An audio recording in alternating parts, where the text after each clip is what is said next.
Sir दूधन बीड़ी है बेटा बीड़ी पियल छोड़ दे हम अभी जब से जेल से छूटे हैं तो जी।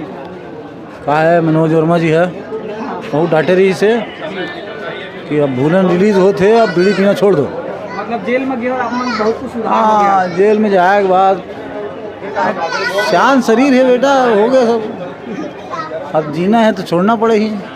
सर ये नेशनल अवार्ड है नंबर छत्तीसगढ़ में पहली ऐसे घर फिल्म में जो दर्शक उनकी पसंद करें क्या कहना चाहूँ सोशल मैंने अभी तक नहीं देखी है मतलब ये फिल्म से वंचित मतलब थिएटर तक आए मैं क्या कहना मैसेज का ये छत्तीसगढ़ में इससे बेहतर फिल्म बन ही नहीं सकती और इसका श्रेय जाता है मनोज वर्मा जी को।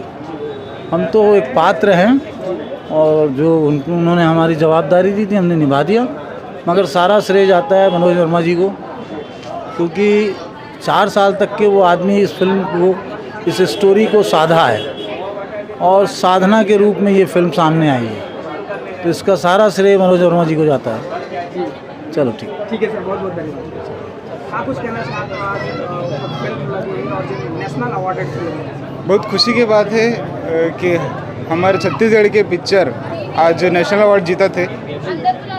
मतलब जो लेवल बनाए हैं पिक्चर और हमारे मनोज सर है मतलब काबिल तारीफ है और एकर से हमारे मन भर मार्ग खुल गए छत्तीसगढ़ भर मार्ग खुल गए कलाकार मन भर मार्ग खुल गए और पापा ला देख के पिक्चर में बहुत खुशी हुई आंसू भी आई और क्या बताऊँ पिक्चर के जोरदार पिक्चर बने थे सर।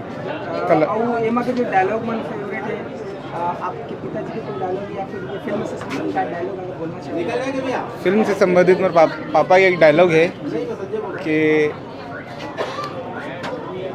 कानून हमारे गांव वाला मन के हिसाब से नहीं बने गोटनी इला बनाते पढ़े लिखे में शहर वाला में और हम अल्लाह माने ला पड़ते हाँ बहुत बहुत धन्यवाद।